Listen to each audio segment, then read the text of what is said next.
1970 December 4 ബഹാമാസിലെ Andros ഐലൻഡിൽ നിന്ന് മിയാമിയിലേക്ക് പറന്നുയർന്ന Bruce കെർണൻ എന്ന പൈലറ്റിന് അന്ന് താൻ നേരിടാൻ പോകുന്നത് തന്റെ ജീവിതത്തിലെ ഏറ്റവും വലിയ പ്രതിസന്ധിയാണെന്ന് അറിഞ്ഞിരുന്നില്ല.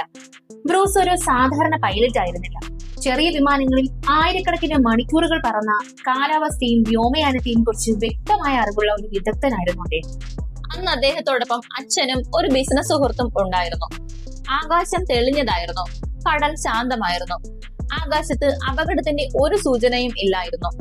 എല്ലാം വളരെ സാധാരണമായിരുന്നു. വിമാനം റൺവേയിലൂടെ കുതിച്ചുയർന്നു. മിയാമിയിലേക്കുള്ള യാത്ര ആരംഭിച്ചു. യാത്രയുടെ 25-ാം മിനിറ്റിൽ മുന്നിലെ ദൃശ്യം പെട്ടെന്ന് മാറി. ബ്രൂസിന്റെ കണ്ണുകൾക്ക് വിശ്വസിക്കാനായില്ല. ആകാശത്ത് ദൂരെയായി ഒരു മേഘം രൂപപ്പെട്ടിരിക്കുന്നു. തുടക്കത്തിൽ ഇതൊരു സാധാരണ ക്ലൗഡ് ഫോർമേഷൻ ആണെന്നാണ് അദ്ദേഹം കരുതിയത്. എന്നാൽ വിമാനം അടുത്തെത്തിയതോടെ കാര്യങ്ങൾ വ്യക്തമായി. അത് വെറും ഒരു മഴമേഘമായിരുന്നില്ല. ഏകദേശം 30,000 അടി ഉയരത്തിൽ ആകാശത്തെ വടക്കു മുതൽ തെക്ക് വരെ രണ്ടായി മുറിച്ചുകൊണ്ട് നിൽക്കുന്ന ഒരു ഭീമാകാരമായ വെളുത്ത മതിൽ. ബ്രൂസ് വിമാനത്തിന്റെ ഗതി മാറ്റാൻ ശ്രമിച്ചു. ആദ്യം ഇടത്തോട്ട് തിരിഞ്ഞു, പക്ഷേ അവിടെയും അതേ കാഴ്ച. വലത്തോട്ട് തിരിഞ്ഞു, അവിടെയും മേഘം വ്യാപിച്ചു കിടക്കുന്നു. മുന്നിലുള്ള ആ ഭീമാകാരമായ മേഘമതിൽ അക്ഷരാർത്ഥത്തിൽ അദ്ദേഹത്തിന്റെ വിമാനത്തെ തടയുകയായിരുന്നു. അദ്ദേഹത്തിന്റെ ജീവിതത്തിൽ കണ്ടിട്ടേ ഇല്ലാത്ത വലിയ ഒരു മേഘം. ഈ മേഘത്തിന്റെ മുകൾ ഭാഗം കറുത്ത നിറത്തിലുള്ള കട്ടിയുള്ള ആവരണം കൊണ്ട് പൊതിഞ്ഞിരുന്നു. രക്ഷപ്പെടാൻ മറ്റൊരു വഴിയുമില്ലാതെ മേഘത്തിലുണ്ടായിരുന്ന ഒരു ചെറിയ വിടവിലൂടെ വിമാനം കടത്തിവിടാൻ അദ്ദേഹം തീരുമാനിച്ചു. അത് ആ യാത്രയിലെ ഏറ്റവും നിർണായകമായ തീരുമാനമായിരുന്നു.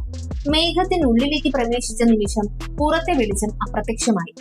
വിമാനത്തെ പൊതിഞ്ഞത് അസാധാരണമായ ഒരു വെളുത്ത പ്രകാശം.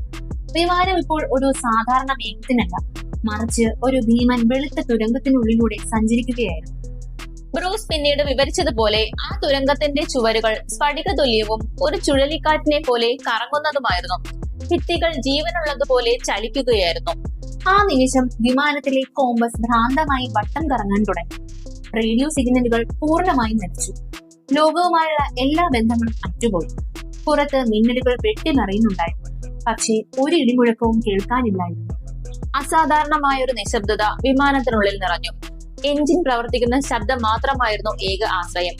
ബ്രൂസ് തന്റെ അച്ഛന്റെ മുഖത്തേക്ക് നോക്കി. അദ്ദേഹത്തിന്റെ മുഖവും ഭയം കൊണ്ട് നിറഞ്ഞിരുന്നു. എന്തു ചെയ്യണമെന്നറിയാത്ത അവസ്ഥയിൽ അദ്ദേഹം കൺട്രോൾ സ്റ്റിക്ക് മുറുകെ പിടിച്ചു. തുരങ്കത്തിനുള്ളിൽ വിമാനം അസാധാരണമായ വേഗതയിലായിരുന്നു. ബ്രൂസ് എഞ്ചിൻ പവർ കൂട്ടിയിട്ടില്ലെങ്കിലും വിമാനം ആരോ പിന്നിൽ നിന്ന് കുതിപ്പിക്കുന്നത് പോലെ അതിവേഗത്തിൽ മുന്നോട്ട് നീങ്ങി. ബ്രൂസ് പിന്നീട് പറഞ്ഞത്, ഞാൻ വിമാനം ഓടിക്കുകയായിരുന്നില്ല, എന്തോ ഒരു ശക്തി ഞങ്ങളെ വലിച്ചുകൊണ്ടു പോവുകയായിരുന്നു എന്നാണ്. വിമാനം ഒരു ഭൗതിക നിയമങ്ങൾക്കും വഴങ്ങാത്ത അവസ്ഥയിലായിരുന്നു. പെട്ടെന്ന് ആ തുരങ്കത്തിന്റെ അറ്റത്ത് ഒരു ചെറിയ വെളിച്ചം കണ്ടു. ബ്രൂസ് വിമാനം ആ വെളിച്ചത്തിലേക്ക് തിരിച്ചു. ആ നിമിഷം വിമാനം അതിവേഗം തുരങ്കത്തിന് പുറത്തേക്ക് കടന്നു. പെട്ടെന്ന് എല്ലാം ശാന്തമായി. മിയാമി തീരം മുന്നിൽ തെളിഞ്ഞു. എന്നാൽ എയർ ട്രാഫിക് കൺട്രോളിൽ നിന്ന് വന്ന മറുപടി ബ്രൂസിനെ ഞെട്ടിച്ചു. ബ്രൂസ്, നിങ്ങൾ ഇതിനകം മിയാമിക്ക് വളരെ അടുത്താണ്. കണക്കുകൂട്ടലുകൾ പ്രകാരം അവർ എത്തിച്ചേരേണ്ട സമയത്തേക്കാൾ വളരെ മുൻപേ അവിശ്വസനീയമായ വേഗതയിലാണ് അവരവിടെ എത്തിയത്. വിമാനത്തിലുണ്ടായിരുന്ന ഇന്ധനം പരിശോധിച്ചപ്പോൾ അത് അവിശ്വസനീയമായിരുന്നു. യാത്രയ്ക്ക് വേണ്ടതിനേക്കാൾ കൂടുതൽ ഇന്ധനം ബാക്കിയുണ്ടായിരുന്നു. ബ്രൂസ് ഗേർണൻ തന്റെ വാച്ചിലേക്ക് നോക്കി. സമയം മാറിയിട്ടില്ല, പക്ഷെ സമയം നഷ്ടപ്പെട്ടിരിക്കുന്നു. ഈ പ്രതിഭാസത്തെ ബ്രൂസ് കെർണൻ പിന്നീട് ഇലക്ട്രോണിക് ഫോഗ് എന്ന് വിളിച്ചു. അതൊരു വെറും മൂടൽ മഞ്ഞായിരുന്നില്ല, മറിച്ച് സമയത്തെയും സ്ഥലത്തെയും ഒരു നിമിഷത്തേക്ക് മാറ്റിമറിക്കാൻ ശേഷിയുള്ള ഒരു ഊർജ്ജ മേഖലയായിരുന്നു. ഈ സംഭവം ശാസ്ത്രലോകത്ത് വലിയ ചർച്ചകൾക്ക് വഴിവെച്ചു. പലർക്കും ഇത് വിശ്വസിക്കാൻ പ്രയാസമായിരുന്നു. എന്നാൽ ബ്രൂസിന്റെ സാക്ഷ്യം വളരെ വ്യക്തമായിരുന്നു. അദ്ദേഹത്തിന്റെ അനുഭവങ്ങളെക്കുറിച്ച് അദ്ദേഹം പിന്നീട് ഒരു പുസ്തകം തന്നെ എഴുതി, ദി ഫോഗ്. ഈ പുസ്തകത്തിൽ അദ്ദേഹം കണ്ട ആ തുരങ്കത്തെക്കുറിച്ചും കോമ്പസ് തകരാറുകളെക്കുറിച്ചും സമയ വ്യതിയാനത്തെക്കുറിച്ചും വിശദമായി പ്രതിപാദിക്കും. ചില ഭൗതിക ശാസ്ത്രജ്ഞർ ഇതിനെ ടൈം വാർപ്പ് എന്ന് വിളിക്കുമ്പോൾ മറ്റുള്ളവർ ഇതിനെ ഒരു അപൂർവ കാലാവസ്ഥാ പ്രവാഹമായി കാണുന്നു. എന്നാൽ അന്ന് വിമാനം അത്രയും ദൂരം എത്ര വേഗത്തിൽ താണ്ടി എന്നതിനും ഇന്ധനം എങ്ങനെ ലാഭിക്കപ്പെട്ടു എന്നതിനും കൃത്യമായ വിശദീകരണം ഇന്നും നൽകാൻ കഴിഞ്ഞിട്ടില്ല. എന്തുകൊണ്ടാണ് ഈ സംഭവം ഇത്രയേറെ ശ്രദ്ധിക്കപ്പെട്ടത്? ബെർമുഡ ട്രയാങ്കിളിൽ കാണാതായ ആയിരക്കണക്കിന് കപ്പലുകളും വിമാനങ്ങളും എങ്ങോട്ട് പോകുന്നു എന്നതിനുള്ള ഒരു സൂചനയായി പലരും ഇതിനെ കാണും. മിക്കവർക്കും ഈ അവസ്ഥയിൽ നിന്ന് തിരികെ വരാൻ കഴിഞ്ഞിട്ടില്ല. എന്നാൽ ബ്രൂസ് കെർണൻ തിരികെ വന്നത് ശാസ്ത്രത്തിനൊരു പസിൽ പോലെ ഇന്നും നിലനിൽക്കും. അന്ന് ആകാശത്ത് കണ്ട ആ വെളുത്ത തുരങ്കം ഒരു ശാസ്ത്രീയമായ യാഥാർത്ഥ്യമായിരുന്നു, അതോ പ്രകൃതിയിലെ അദൃശ്യമായ ഒരു ഗേറ്റ് വേ ആയിരുന്നോ? ഇന്നും ബെർമുഡ ട്രയാങ്കിളിന് മുകളിൽ പറക്കുന്ന പൈലറ്റുമാർക്ക് ഇതൊരു പേടി സ്വപ്നമാണ്. ആകാശത്തെ നിഗൂഢതകൾക്കിടയിൽ ഇന്നും ബ്രൂസ് കർണന്റെ ആ യാത്ര ഒരു വലിയ ചോദ്യചിഹ്നമായി അവശേഷിക്കുന്നു. ബ്രൂസ് ഗർണന്റെ ഈ കഥ ഭൗതിക ശാസ്ത്രത്തിന്റെ അതിരുകൾ ലംഘിക്കുന്ന ചില നിഗൂഢതകൾ നമ്മുടെ പ്രപഞ്ചത്തിലുണ്ട് എന്നതിന്റെ ഓർമ്മപ്പെടുത്തലാണ്.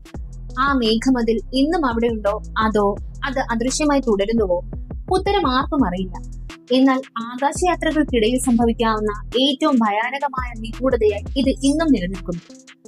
ബ്രൂസ് കർണന്റെ അനുഭവം കേവലം ഒരു കഥയല്ല, അതൊരു ചരിത്രപരമായ സാക്ഷ്യമാണ്.